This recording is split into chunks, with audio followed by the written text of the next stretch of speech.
Thank you for joining us on Middle East Eye. It's our pleasure today to be speaking with the Prime Minister of Pakistan, Imran Khan. Prime Minister, have we reached an inflection point in world history with the departure of the US from Central Asia? Will the region now pivot towards China as the investor and de facto security umbrella?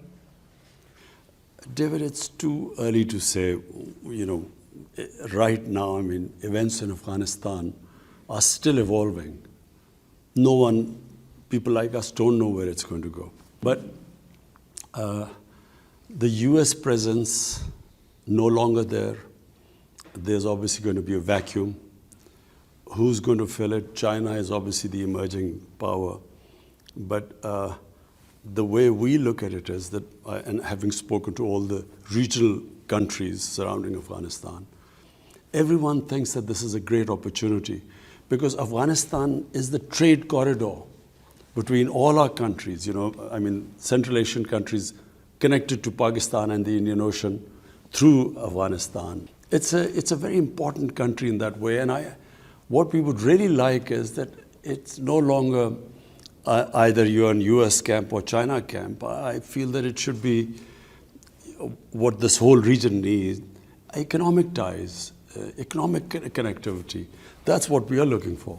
Which brings us on very quickly to the issue of sanctions, which are being talked about. Perhaps you could talk, what is your view on that? And give us a sense, as the neighbouring country knows more than anyone else, what is the situation on the ground in Afghanistan at the moment? Well, 20 years of civil war, devastation in Afghanistan. Basically, the government only functioned in the cities. Rural areas were more or less controlled by the Taliban. So now you have a situation, Taliban have taken over.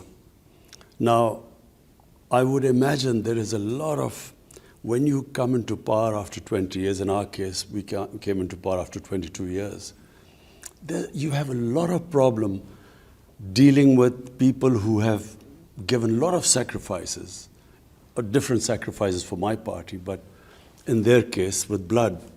Now, they would want to get placement in the hierarchy of the government. And yet the government is clearly trying to get international acceptability. So it wants an inclusive government.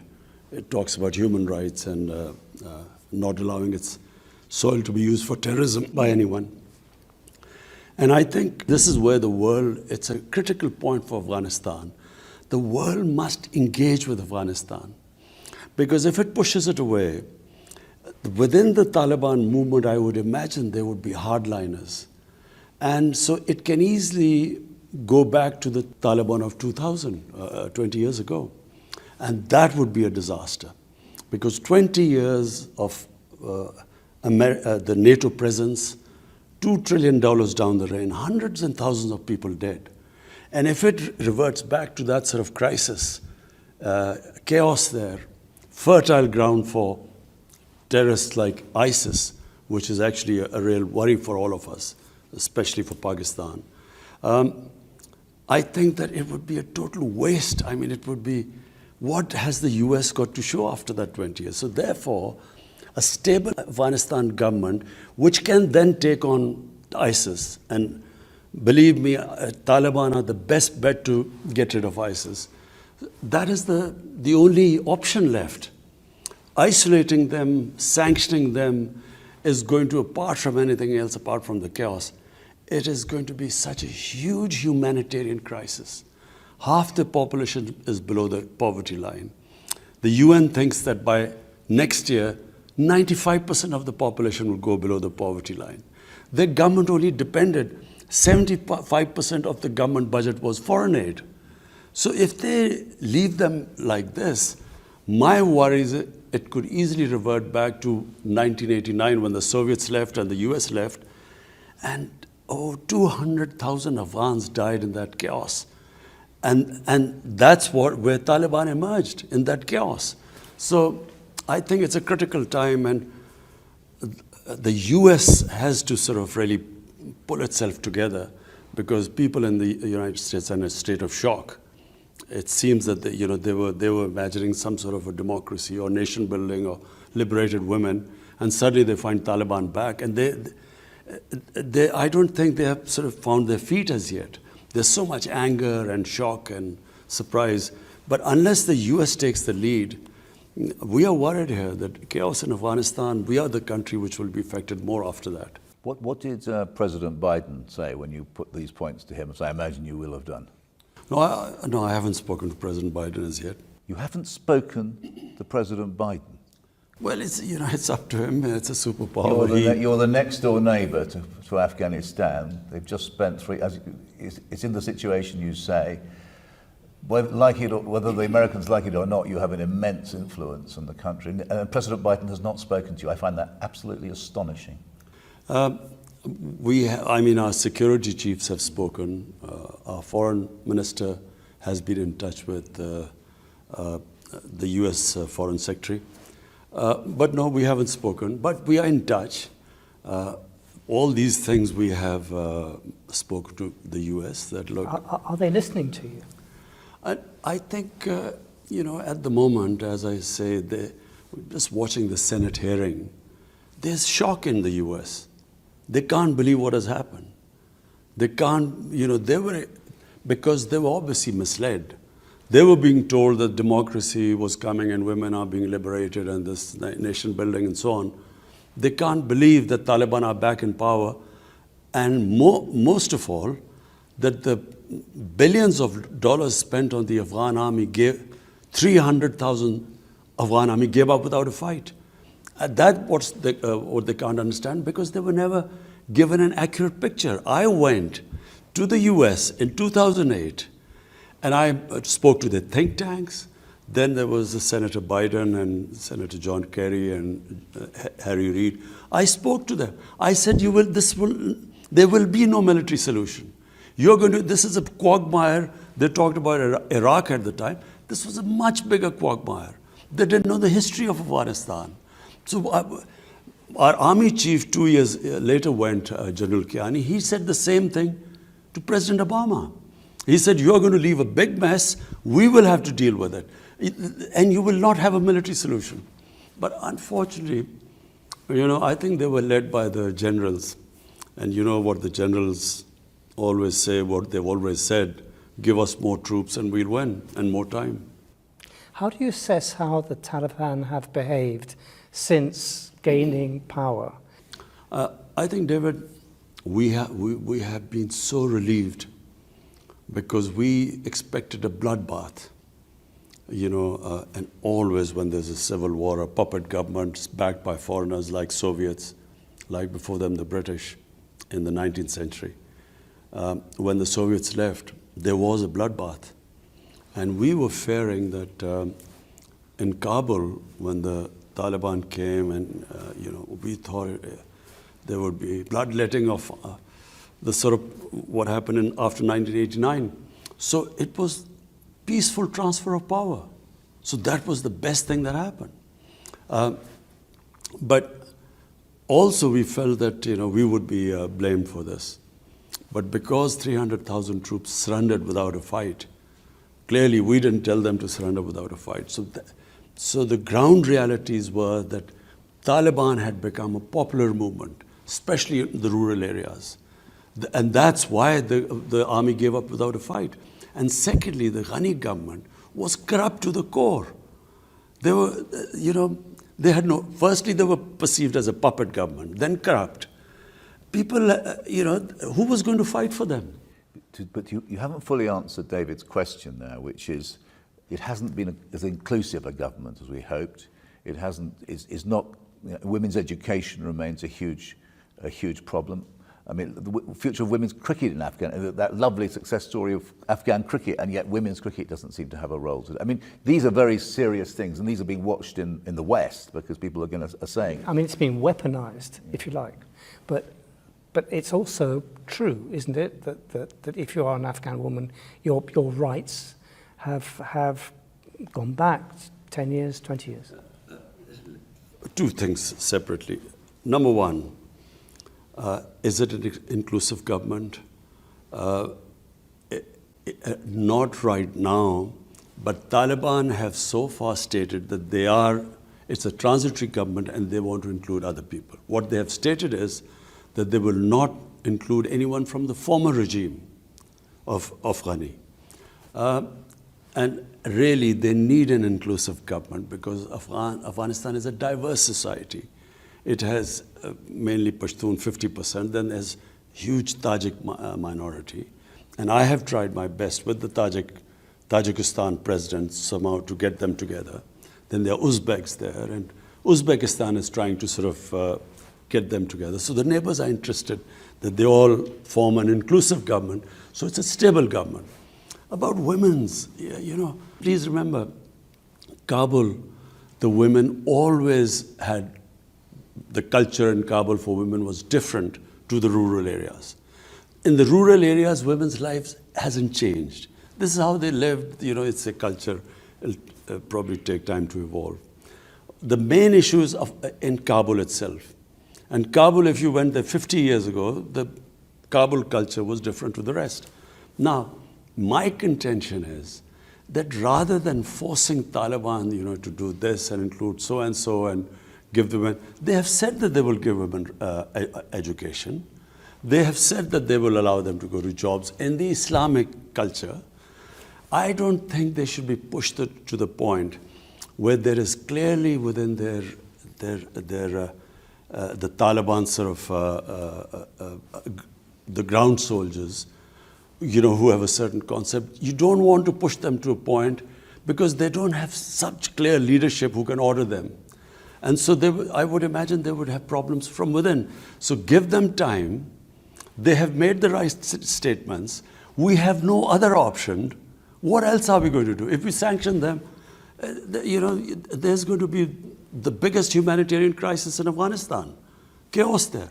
So the best is to incentivize them to walk the talk, what they're saying, incentivize them. But if you force them, I would imagine the nature of the people is such that they will push back and they will, it will be counterproductive. Can I move on to the Pakistan Taliban, the TTP? I mean, on the flight over, I was rereading your wonderful book you wrote 7 or 8 years ago, Pakistan, in which you made the observation that once the Americans left, that was basically the cause of the instability, and then things would settle down naturally. The Americans have left, but have they settled down naturally? The TTP is a problem in Pakistan now, isn't it? It hasn't been solved by the departure of the Americans. Well, let's put it in perspective. What was TTP? TTP were Pashtuns along on the Pakistan side of the border. Just for the viewers, Taliban is a Pashtun movement. There are about 45 to 50% Pashtuns in Afghanistan. On the Pakistan side of the Durand Line, which was made by the British, are twice as many Pashtuns. But what is called the tribal area was the border area on the other side of Afghanistan. There were the Pashtun tribes, and there was actually no border. The Durand Line was never accepted. They used to move back and forth. Now we have fenced the border, but there was nothing there. Now, when the US invaded Afghanistan, they removed the Taliban. The Pashtuns on this side were completely sympathetic with the Pashtuns, not because of the religious ideology, but because of Pashtun ethnicity and nationality, which is very strong. So they turned against Pakistan. When we became an ally of the US, they called us collaborators, and they then started attacking the Pakistan state and started calling themselves Pakistani Taliban, which we hadn't had before we joined the alliance. So at one point, there were 50 different groups called themselves Taliban attacking us. There were 16,000 terrorist attacks inside Pakistan. 80,000 Pakistanis died. So as the American footprint decreased, so did this movement. The motivation went down because no longer were we collaborators. And now, clearly, we are no longer collaborators because there's We are not, allying ourselves with with anyone which is fighting the Pashtuns. So the motivation has gone down. Now we are trying to talk to those who can be reconciled, because it's from a position of strength. I always believe, all insurgencies eventually end up on the dialogue table, like the IRA, for instance. So now, from a position of strength, we want to talk to them. Because in Afghanistan, the Afghan Taliban have assured us they will not allow them to attack us from Afghanistan side, which the previous government did. RAW, which was the Indian agency aligned with the Afghan intelligence agencies, they helped them conduct attacks. One was the biggest attack against the Chinese nationals here. So now, because the Taliban won't allow them, we now have talked to them who we can reconcile and give up their arms and live as normal citizens. So that's what we're trying. And the ones who, then obviously the government will take action. But I thought the TTP had been solved as a problem, and it's re-emerged, hasn't it, since the fall of Kabul? No, the TTP was always, it had been pushed out of Pakistan. We conducted a huge operation. I've been there. I've seen it. In North Waziristan. And I very much remember presenting a wreath to the 5,000 or more martyrs who fought in that terrible conflict. But you're talking to people who have slaughtered tens of thousands of Pakistanis. It must be very, very tough, that. Remember, Peter, there were about 50 different groups. Motivations of different groups were different. A lot of these TTP were because of the collateral damage.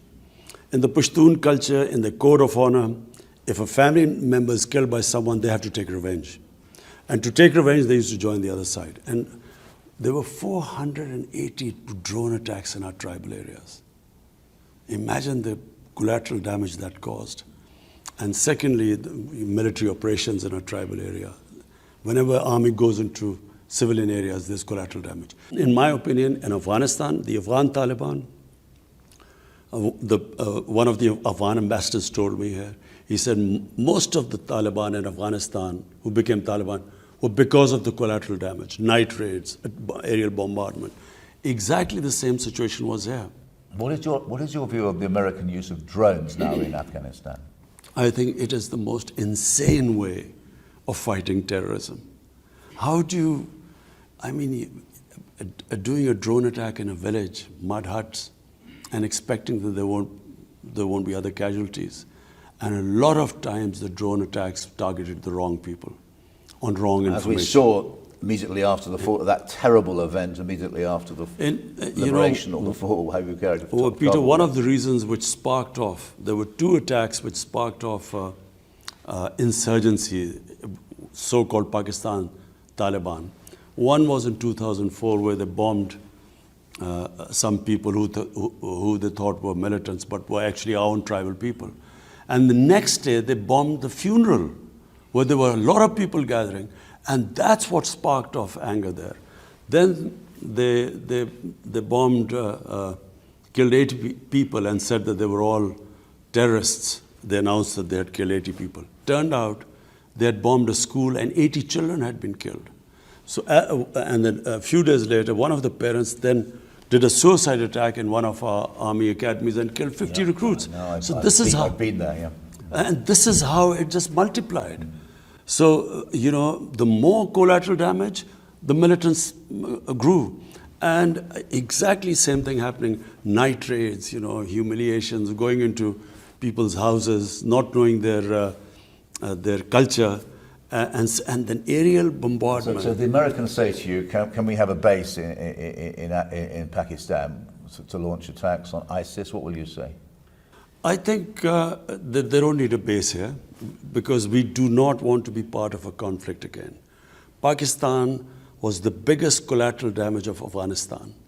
By joining the US, no country paid such a heavy price as us. 80,000 Pakistanis died. Our economy was devastated. $150 billion lost to the economy. It was called the most dangerous place in the world. Cricket teams refused, investors refused. refused to come. Our currency lost half its value by 2008. So 3.5 million people internally displaced. We suffered because of that. And then rather than being appreciation for this, a country which had nothing to do with 9/11, which paid such a heavy price, we were actually scapegoated. Even now in the Senate hearing, they talk about Pakistani safe havens. There were 480 drone attacks. I mean, they see everything. They even spotted vehicles down there. How would they not spot these safe havens? So, I thought we were very unfairly scapegoated for, what was obviously clearly a big failure in Afghanistan. What role do you expect China to play in Afghanistan, and how would you typify Pakistan's relationship with China now? David, the Pakistan-China relationship is 70 years old. And it is probably one relationship which has stood the test of time.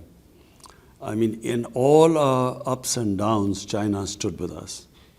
In all different, when I'm talking about these drone attacks and the terrorism in Pakistan because we joined the US, I mean, our economy, our debt in 10 years, 2000 to 2018, it went up 4 times. From the total debt accumulated till 2008. In the next 10 years, it went up 10 times. So who was the country that came to help? We were going belly up. It was China who helped us. And so therefore, our relationship in that sense, people remember, you always remember those who helped you in your difficult times. It does. Why? The Uyghurs.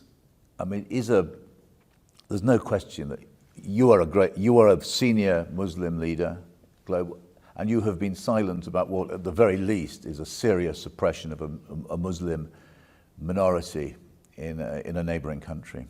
Why is that? You see, Peter, I find these selective pronouncements on human rights, I think it is so immoral. Now, China is one neighbor, the other neighbor is India. In Kashmir, there are 900,000 troops who've put 8 million Kashmiris in open prison. They have over 100,000 Kashmiris have died since 1989. The way what they are doing in Kashmir right now, and the UN reports saying what they are doing. Not one word of criticism in India, not just that, what they're doing to the minorities in India, to the Muslims in India, Muslims in Assam, the laws they have passed. It's a total racist government. Now, what I find so... Now we're going to come... Kashmir is a very serious subject. We really want to come on to that. But no, but Peter, I'm following from there. Now, they want us to criticize what's happening to the Uyghurs. We have spoken to China. The Chinese have given an explanation what is happening there. And our relationship with China is such that we have an understanding that between us, we will talk to each other, but behind closed doors, because that's their nature, their culture. We do not talk about it in public. But in public, all I want to say is that why is there not such indignance about what is happening in Kashmir by the same countries that want us to talk about the Uyghurs. And my second point was also Peter, that there's the whole Muslim world is in turmoil. You go on from Syria to Yemen to everywhere, the Muslims dying. We, as a government, decided that our main focus right now should be a disputed territory between Pakistan and India, where all these human rights violations are taking place. Let the world take notice of that first, then we will talk about other violations of human rights. On Kashmir, the world seems to regard Kashmir as a Pakistan national interest. And you regard this as above all as a human rights issue. How can you separate the two agendas and get the world to focus on what's actually happening in India-controlled Kashmir? You see, David, Kashmir was a disputed territory between Pakistan and India, and this was confirmed by two United Nations Security Council resolutions, which said that the people of Kashmir will be allowed through a plebiscite under the UN auspices to decide whether they want to be part of India or Pakistan. Now that right was never given to them.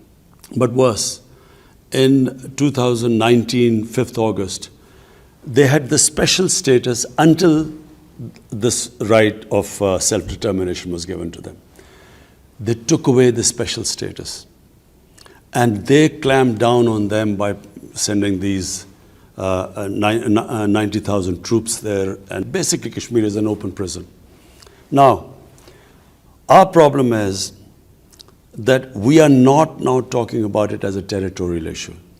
We are simply talking that allow the Kashmiris, and we in Pakistan have given them the other option. They don't have to come either to Pakistan or India, just their right, democratic right, if they want to be an independent country. So this is where it is. India, clearly the ball lies in Indian court. What do they do now? They cannot indefinitely have put these people in an open prison. Because having taken this step, I don't know what they expected. They are now trying to change the demography of Kashmir by bringing settlers from outside, which was also in the constitution provision prevented this from happening, that settlers would not be allowed to settle in Kashmir. And then the Geneva Convention, it states clearly that you cannot change the demography of an occupied country. You know, until that status is clear whether they're part of India, you can't change the demography. So they are actually trying to convert them from Muslim majority to a minority. How dangerous a situation? It's been rather forgotten because so much else has been going on. But how here we have two nuclear powers at odds with each other, and there's fighting almost all the time, isn't there, at a low level? You know, how dangerous a situation is Kashmir? Peter, if you look at the flashpoints, probably the nuclear flashpoint right now in the world is Pakistan-India, because nowhere else is there such a situation where there are two nuclear-armed countries who've had 3 wars before they were nuclear-armed. So we haven't had a war since then, so because of the deterrent. I think as a 13-year-old, you wanted to join up, didn't you, in 1960? I still remember. 65, yeah. I still remember that. But I feel that, you know, we had this little skirmish when there was a suicide bomb which went off in Kashmir. Indian soldiers were killed, and they blamed us. We kept saying that we will give us any evidence, and we will hold those responsible. We will take them, but have them punished, or even give them to India. Rather than giving us evidence, they bombed us. Fortunately, there was no loss of life. So, you know, Pakistan also retaliated, again bombed somewhere, and then they shot down an Indian plane. So in that situation, I mean, I as a chief executive felt it could have gone anywhere. We immediately returned the pilot, you know, was shot down to cool down things, because once two nuclear-armed countries get into the situation like we did, it can go anywhere. So I think I actually addressed the United Nations too, and told them that, look, you came into being to stop this sort of thing. There's an unresolved issue. It's your own Security Council resolution. In East Timor, the people were given the right. They passed a resolution. They were given a right to decide the destiny, plebiscite. They became independent. Why not Kashmir? And unfortunately, it's because of once, you know, if you're big enough, you have a huge market for other goods, that gives you the leverage actually to get away with, you know, which East Timor could not get away with. Can I ask you, all this seems incredibly familiar to Palestinians, what's happening to Indian-controlled Kashmir. It's almost as if Israel has given India the template, although that's probably a very crude way of putting it. But how dangerous is the liaison between Israel and India right now? I feel that, well, they are very close, I mean, should we read anything into it that Narendra Modi visits Israel and then he comes back and clamps down on Kashmir and, the events of 5th August 2019, do we think that he got his instruction from there? Because that's what Israel has done.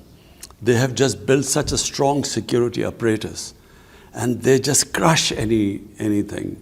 They will send people in, they will kill, assassinate, and then they have total immunity. They, whatever the United Nations General Assembly says, they have complete confidence in the veto power which the US has in the Security Council. So they get away with anything. And I feel that India feels, because now it is being used, or it is considered a bulwark against China, they are now part of the Quad. I feel it's the same thing. India can get away with anything. My whole point is that when they ask us to comment on human rights elsewhere, the worst human rights violation is in Kashmir. Nowhere, maybe in Israel, but nowhere are things as bad as they are in Kashmir. Were you pressurized by any Gulf country to recognize Israel? No, we weren't. No one pressurized us. In any case, Pakistan is a democratic country. There's no way we can take a decision without carrying our people with us. So there was at no point did someone whisper in your ear and say, why don't you join? This is the incentive for joining the Abraham Accords. No one did. I wonder if I could change the subject and quote what I think are very prescient words from your book about Islamophobia in Europe. The ascent of right-wing anti-immigration parties in Europe, the misleading and sometimes downright sensationalist reporting against Muslims in the right-wing Western media, France's ban on the burqa, and so on. Nothing's got any better, as it has it over the last 7 years since you wrote those words. Peter, look, the problem is, and I blame the Muslim leadership for this too. So first, why did the Muslim leadership allow terrorism and Islam to be connected? What has Islam got to do with terrorism? Just now, this Indian variant of this COVID-19 came across, devastating the world. But the Indians said, look, don't call it Indian variant, call it Delta variant. Well, quite right, because why should sort of any virus be associated with any nation? Similarly, why should terrorism be associated with any religion? No religion would promote terrorism. So after 9/11, connecting Islam and terrorism, and then saying radical Islam, as if there's some radical Islam which promotes terrorism. There is only one Islam, and that is of our Prophet Muhammad, peace be upon him. In Muslim communities, like every human community, they are moderates, they are radicals, they are liberals. If I first went to Britain, when I first went there were these guys called skinheads. They would beat up people who was a Paki. They would beat them up. Imagine if I looked upon the British societies through what the skinheads were doing. You can't define a religion or a human community by just concentrating on their extremes. So these people are like, we have our fanatics, like the gunman who walks into a New Zealand walks and shoots down 50 worshippers. So when you say radical Islam, so for the man in the street in the West, how is he going to distinguish between a moderate Muslim or radical Muslim? How does he distinguish? So all Muslims become a target. This is what Islamophobia is. After 9/11, any incident happened, because I would spend more time in Britain because my children were young there, so I would go and see them. And it was like people would pray when some terrorist attack took place. Immediately the Muslims would pray, I hope it's not a Muslim, because everyone got branded. After 9/11, I never forget, this journalist called me up and he said, aren't you ashamed of being a Muslim? 1.3 billion people responsible for 19 fanatics or terrorists. I think I'm right in saying that was Martin Bashir who rang you up. Yes, not the best of the journalists, but he called me up. I was so shocked by it. So this is the problem, what has happened. What is Islamophobia? People do not realize radical Islam, moderate Islam. I mean, in the Western, how does a man in the street? So all Muslims then, and especially anyone who has a sort of symbol of Muslimness, like wearing a head cover or a beard, although by the way, beards have become quite fashionable now. I hear everyone trendy wears a beard now. But so they became targets and they got insulted. I'm not talking about people who got beaten up or, killed. I'm talking about normal people being abused in the streets in the Western countries just because they look Muslim. So I think it was very unfair. We Muslim leaders should have talked about it, de-linked Islam and terrorism. And secondly, there's this other thing which started with Salman Rushdie. People in the West do not treat religion like we do. They cannot understand the love, respect, reverence we have for our Holy Prophet, peace be upon him. People love him more than anything. Respect and love for him is paramount in our religion. I know how, religion is treated in the Western countries. When I went, there was this Monty Python's flying circus about Jesus Christ, life of Brian, and I was so shocked. I had never seen anything like that. But people in the West would say that is a difference between the Muslim world, I've heard them say, and the West, i.e. the West supports free speech and Muslims don't. And But Peter, that's what I'm trying to say. So I know the difference. I know how the West treats religion. But I also know how they live their religion and the place of the Holy Prophet. They can't understand it because of their view. So it was up to us to make them understand. That look, you can write, there's so many interpretations of the life of the Prophet, Western interpretations, no one comments on it, but don't ridiculous him, don't mock him, don't insult him, which is what Salman Rushdie did, and the West didn't realize. But what he said was the most insulting thing for Muslims. It was the most, it is the most degrading thing to the things he said about our Prophet. Therefore, it was a question of we Muslim leaders should have explained to the West that, look, just like, and I quote this, Holocaust, it caused a lot of pain to the Jewish community. So, even interpretations which do not, which are not misinterpretation of Holocaust, I mean, there are countries in Europe where there's a jail sentence for that because it causes pain to them. All I wanted them to understand is no one should be allowed to cause pain to human communities if we have to live in a sort of global village. Therefore, we Muslims must every human community must define what gives them pain. This is what gives us pain. So all you have to do is not mock and ridicule and insult it, our Prophet, but their interpretations. You can write history. I read his historical books all the time by the Western writers about Holy Prophet and their interpretation, which we don't agree with, but no one objects to it.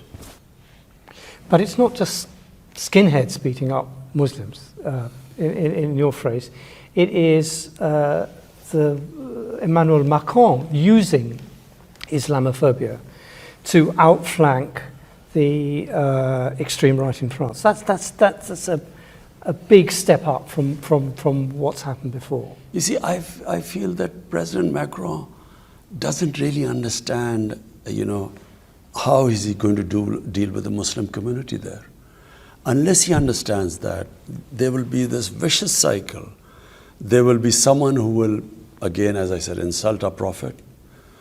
Among the fringes, there will be an over-the-top extreme reaction, even stabbing or something.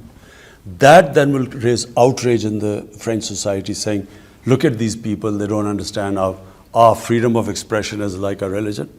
They will react like that. Police will clamp down on mosques and something. They will then marginalize the Muslims more. From that marginalized community will again someone do it. So they are caught in this cycle. And to get out of it, all they have to do is, there must be an understanding that, look, if either you decide to expel all the Muslims from there like Spain did in 1492, or there must be some code of existence together. In Pakistan, we have this blasphemy law. The blasphemy law was made by the British when they were ruling India. What was the blasphemy law? That if there are 3 different human communities living in a village, previously what would happen is that someone would insult a sacred entity of the other community, there would be a riot, people would be killed. So they then said, look, this is not allowed. So instead of there being a riot, they would go to the police saying that, look, he's insulted my, and accordingly they'd act. So it was a deterrent not to insult other people.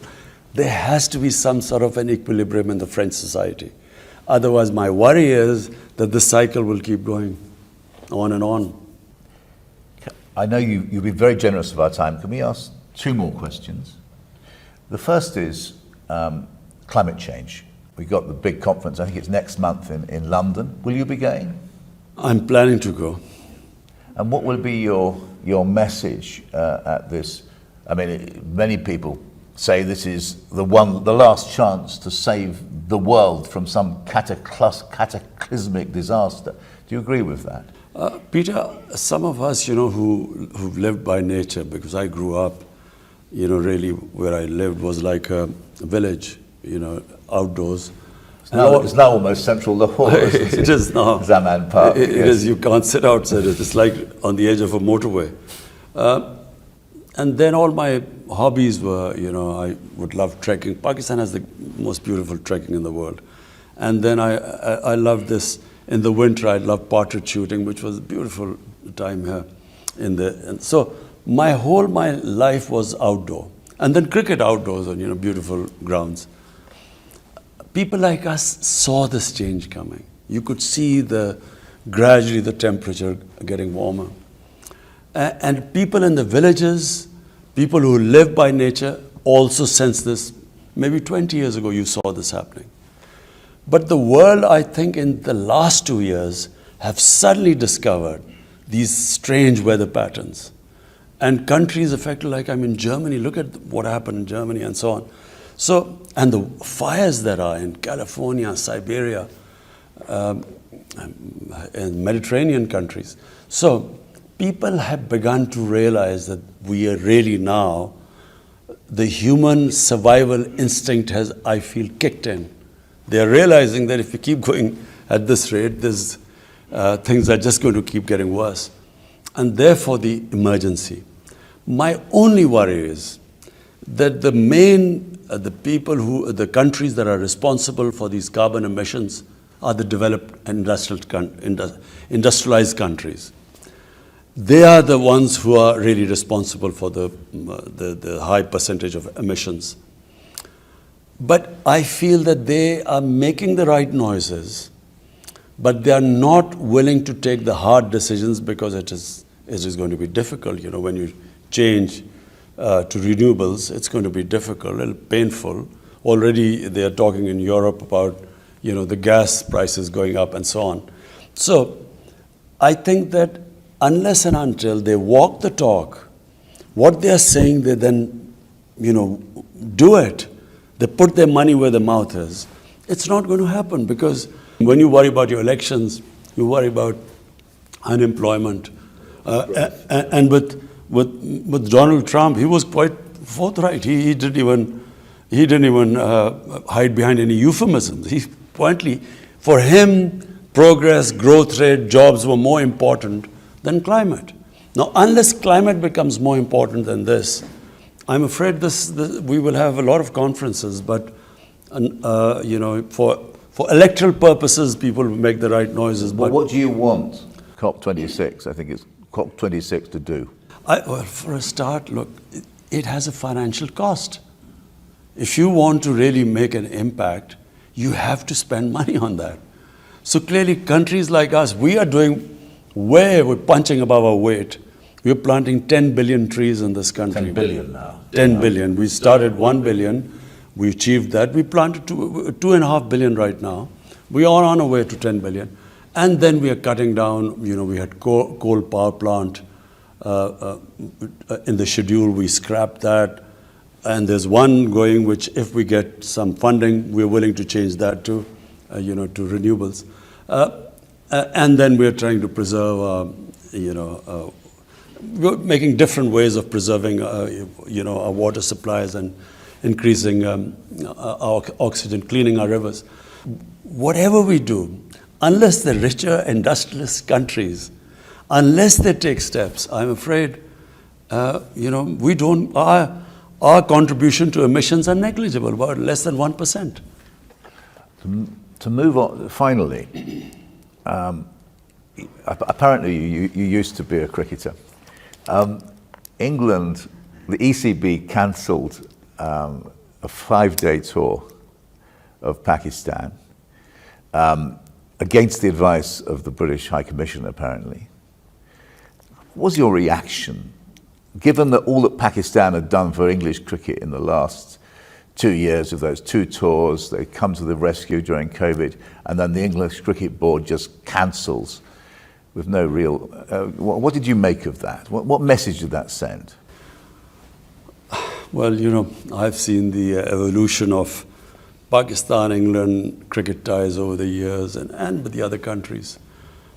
I think that there is this, still this feeling in England that they do a great favor to play with countries like Pakistan.